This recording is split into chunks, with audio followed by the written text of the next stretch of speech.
It's going to be Greg, and he's going to share on the ultimate weapon.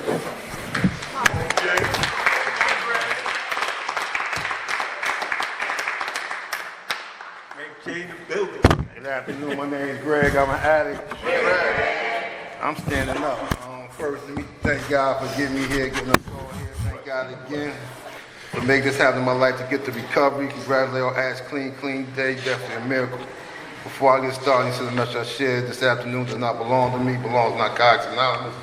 It's a message that an addict, any addict can stop using drugs, lose the desire to use, and find a new way to live.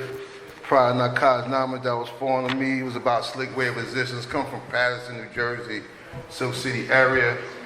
I got high in excess of stairwells, watched them shoot dice in the basement. Patterson's like 20 minutes from New York City.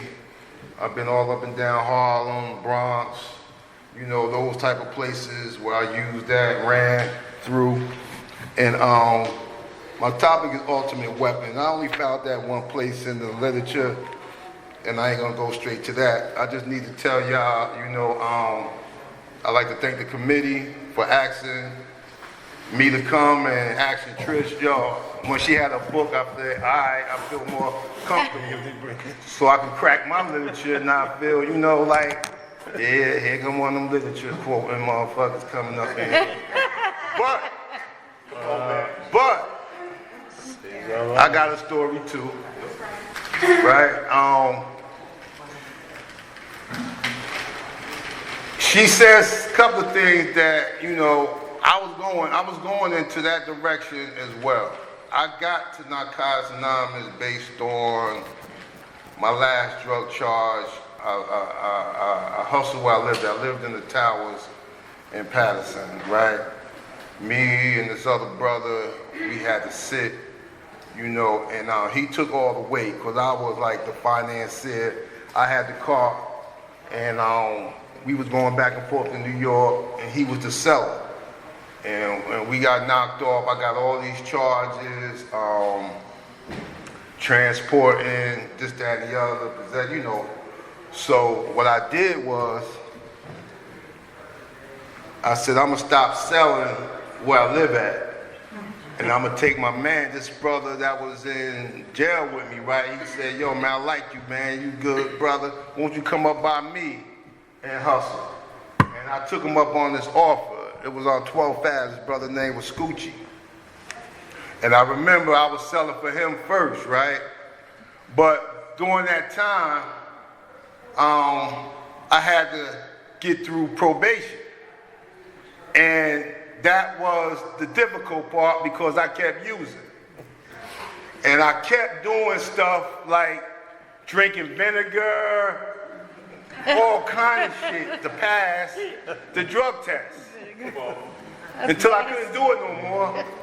And I said, yo, man, my shit is hot, man. So the probation officer said, okay, can't keep coming in like this. Look, I'm gonna put you on methadone. I said, nah, I ain't doing that, man. I ain't fucking with that methadone shit. So kept doing what I was doing, hustling, using, blah, blah, blah. So what happened was I stopped going. I stopped going altogether. So I got the bright idea from listening to everybody else, just tell them you want to go on methadone, right? So I goes in and I got a whole nother probation officer. So I tells him what's going on and he said, hold up, man. I am not going to let you go on methadone. We're going to get you some help.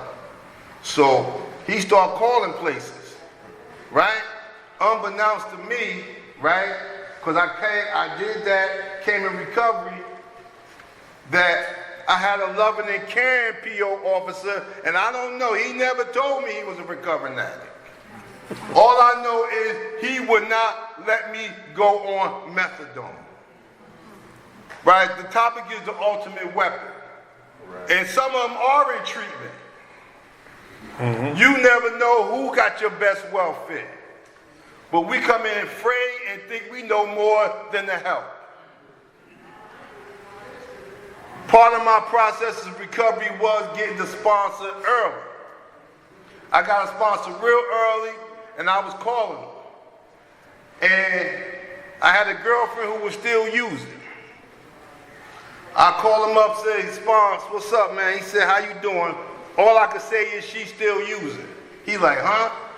Because, I was too codependent at the time. This is about 4 or 5 months clean. She's still using. He said, well, how'd that make you feel? I said, man, I'm fucked up. He said, ain't no feeling. Call me back and find out what feeling is and hung up on me.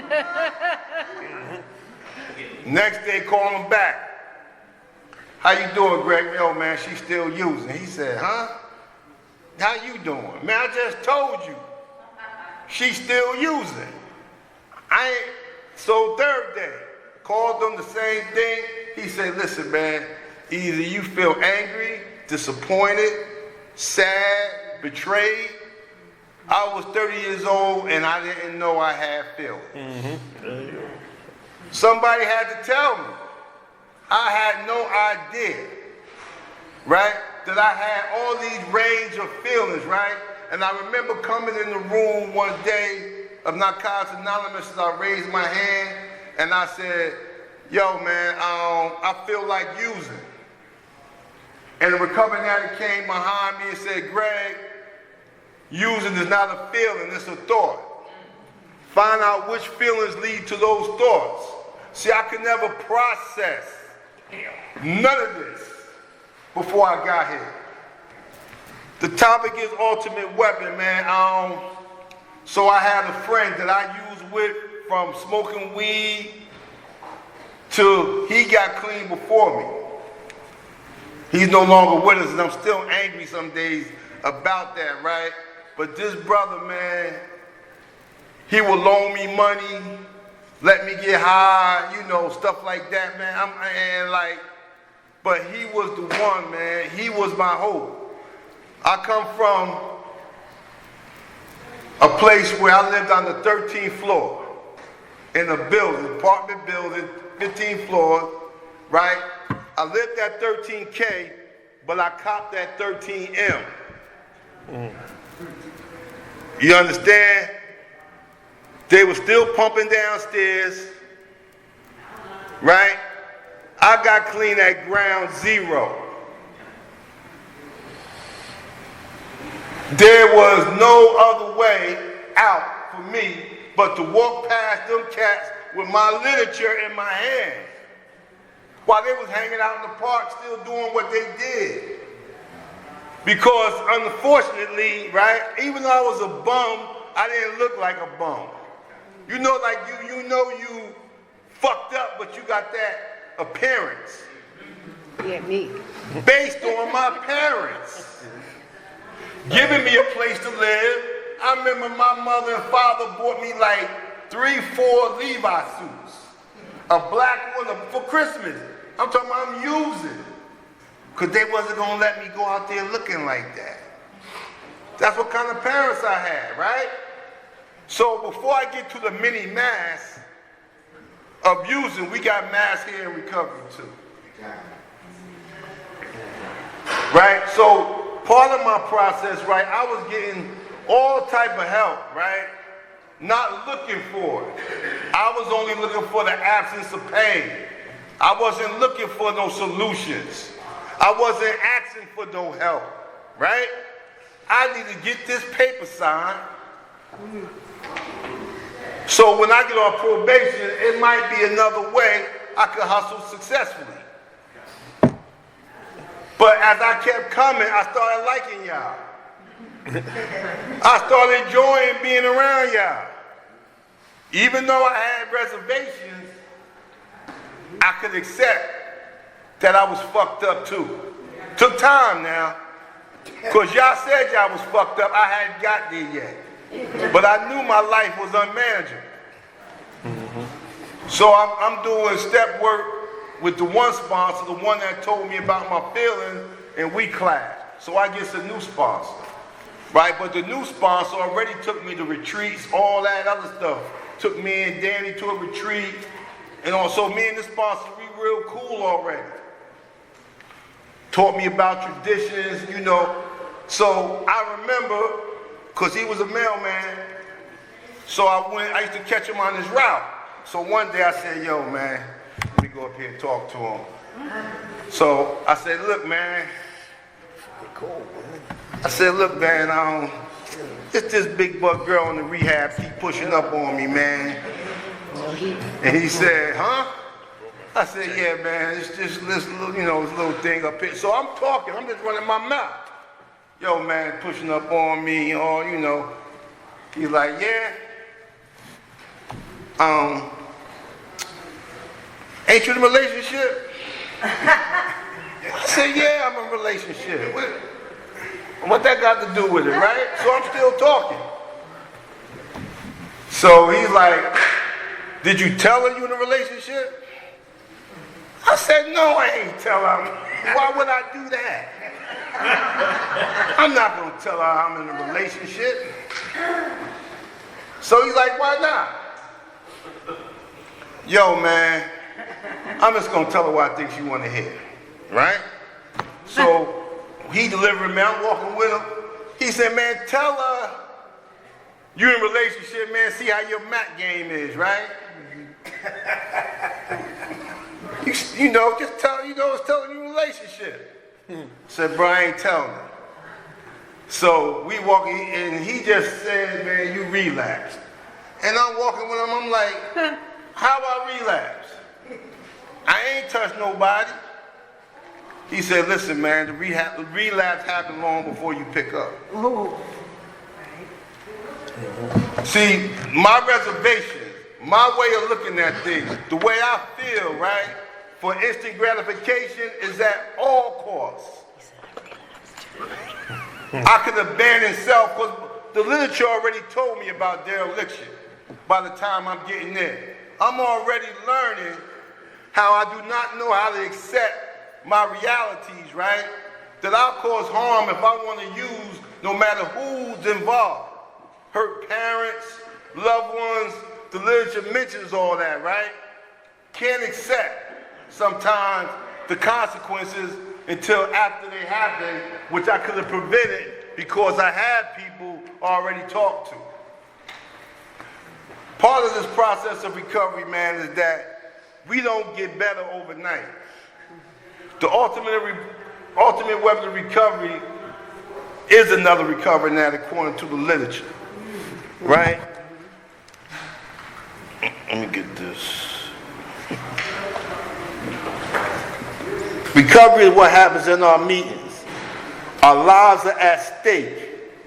We found put recovery first, the program works, and we must face 3 disturbing realizations. We are powerless over our addiction, and our lives are unmanageable. Although we're not responsible for our disease, we are responsible for our recovery. We can no longer blame people, places, and things for our addiction. We must face our problems and our feelings. See, I had no idea about feelings until I had somebody to point them out to me. I didn't learn about emotions until what it says in the 10th step, about our fantasies and emotions. See, I was a heavy daydreamer. And some days I still can think I'm a dream my way into a new way of living. That's right. $1 million. Not calling a sponsor, not picking up the pen, right? See, and I'm gonna go back to the math.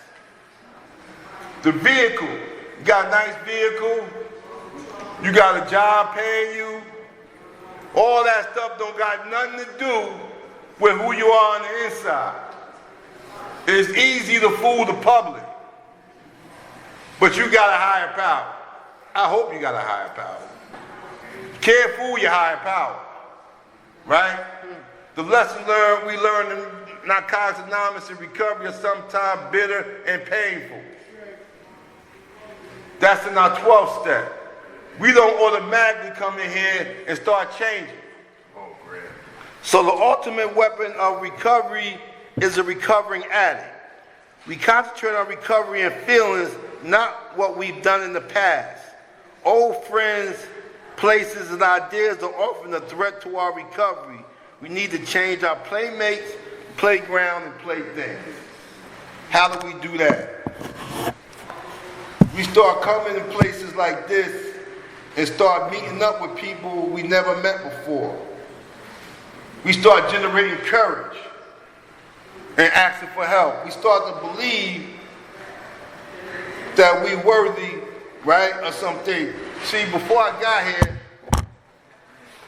and like, you know, like my vocabulary and my vernacular wasn't, you know, that great. I got clean in 95, so, and I was 30 years old, so I'm 60. I spent 30 years being clean in Narcotics Anonymous. So, half my life is in the rooms of Narcotics Anonymous. Mm-hmm. And I've been applying spiritual principles since I've been here, right? And through different transitions, right, we've transitioned together as a fellowship. And not everything is pretty in Narcotics Anonymous. I don't know if you've been to some of the meetings I've been to, right? When we transitioned to virtual. Mm-hmm. I've been in meetings, we got names for these people, right? They call bombers. They come to meetings, right, with a destructive force and a destructive personality, right, and try to spread it across the meetings. Now, I don't know if you've ever been in any of these type of meetings that I go to, right? But you'll see it. But I chaired a meeting for 4 years, virtually. I remember one day I'm sitting there, right? And when the people came off of the camera, and I looked at them, and I felt their energy, right? And all of a sudden, here it goes. They putting up all kind of visual shit. Mm-hmm. They putting stuff in the chat. Derogatory. Nigga, nigga, nigga, nigga, nigga, nigga, nigga, all the way across in the comments. Right? In this fellowship. Oh, nice. Let's not act like it ain't existing. The ultimate weapon is self-love also. Whatever you got in you is gonna come out. So your self-hatred, don't put that shit on nobody else.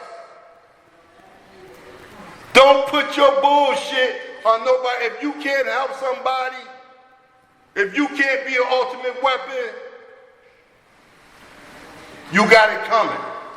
Some way, somehow. Because all these masks that some of us wear gotta go sooner or later. You gotta figure out what and why you are really here.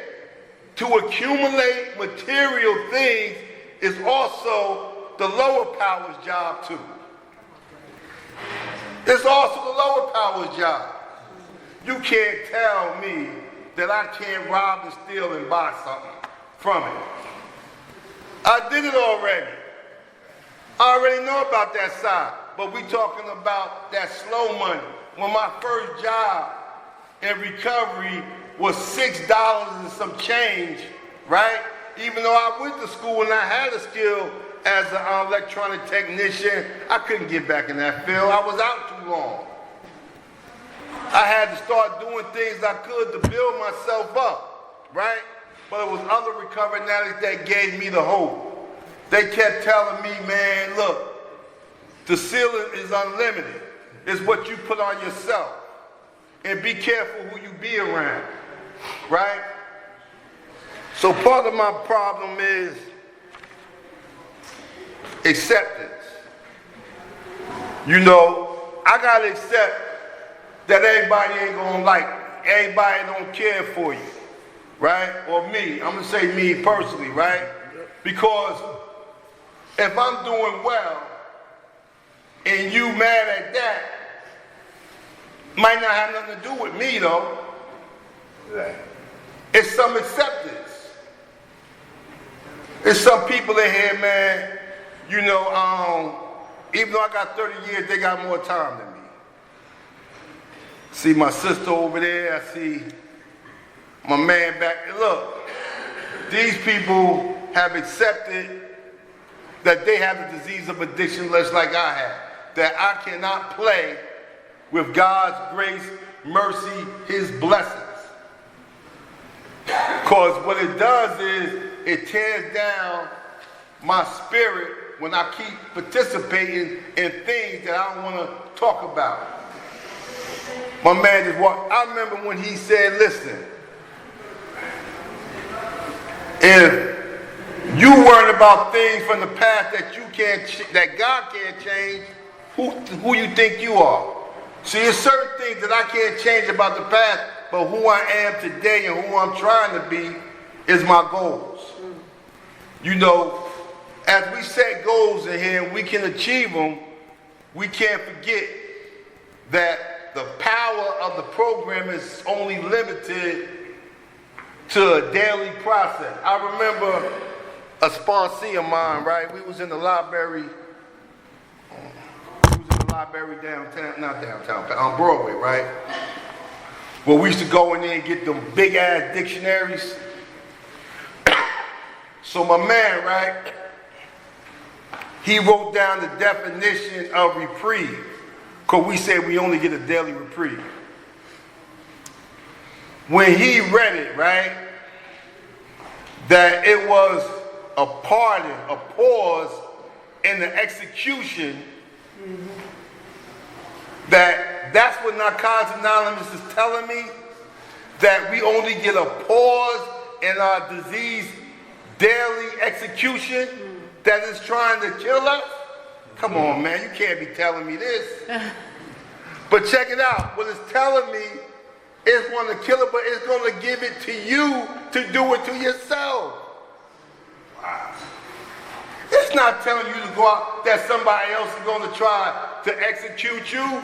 It's telling you that you are trying to execute yourself.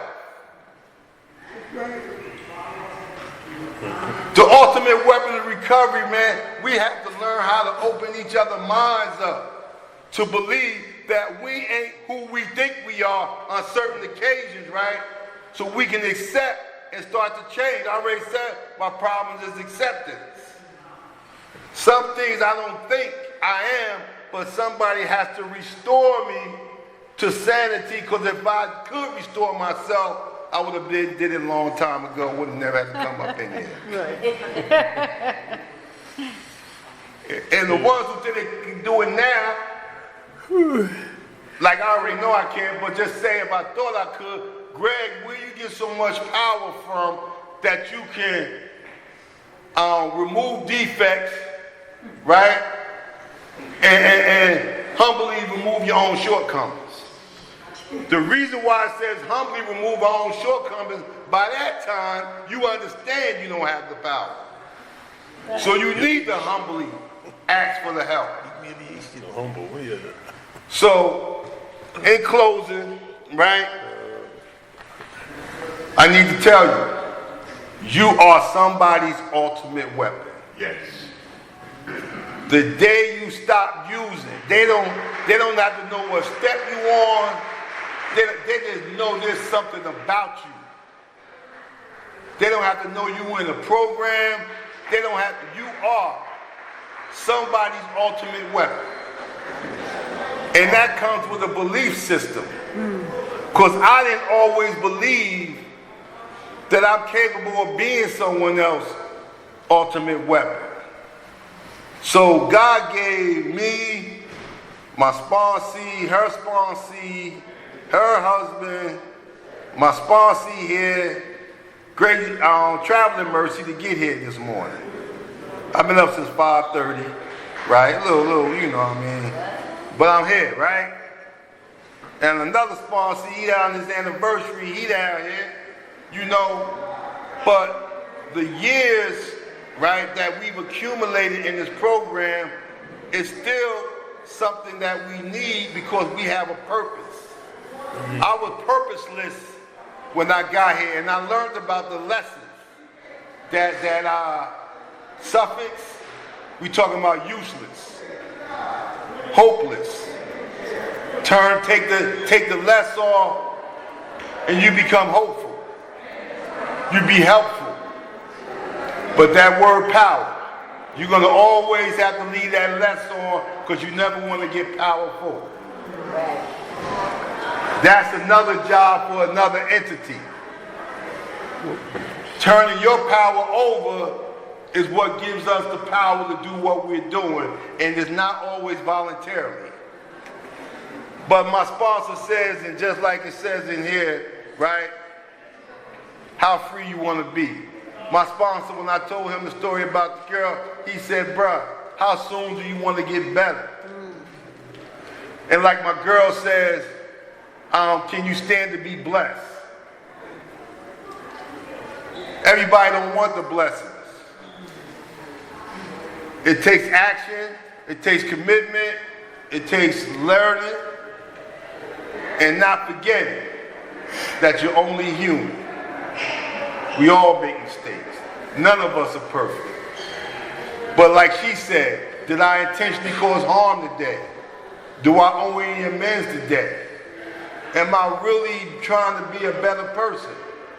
Some shit is just built into society that has nothing to do with some of us. But how far do we carry other people's stuff with us? Have to learn what's mine and what's not mine. You know? So man, I hope I shared something. I don't know how much time I got.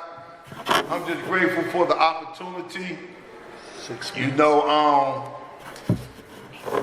self-love helps me love others unconditionally. The word anonymity, right? Take it all, fam. She trying to give me the burn. Look, anonymity, right? I was reaching for them. Gives us equality in so many different areas, right? Anonymity makes you invisible to the general eye. They ain't gotta know you're a recovering addict, right? They're gonna feel certain type of energy, but when you sometimes let people know where you come from, they're gonna judge you automatically. They know nothing else. We're the people that learn not to judge, right? So some of your stuff that you put on the floor, be careful. Don't just throw your stuff out there. I already talked about everybody ain't happy for you. Everybody don't want to know how far you came because it's a reflection on them of what they're not doing. I got a sponsee, she about to do what you doing, right? With the map. I'm like, go ahead, do your thing, but I can't fuck with treatment like that. I can't, don't put me in there with them people, because I don't want to follow that curriculum. They got this new shit out here. I tried the recovery coach thing, what is that? Peer recovery specialist. I tried it. They trying to tell me to give this guy, give this girl some abracadabra, and now they on recovery. Now you in recovery. Just take this every day. I'm not from that school, so I struggle with some of the things that they put the label recovery on today. But the ultimate weapon is another recovering addict, clean, right? And like I said, you are definitely the ultimate weapon to somebody, but they just haven't told you yet. And I'm gonna keep coming back. Thanks for letting me share.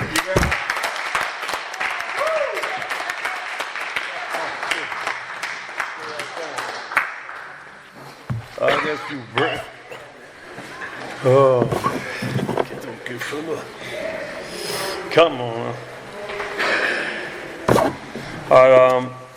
Would you please thank the speakers for this sharing experience, strength, and hope.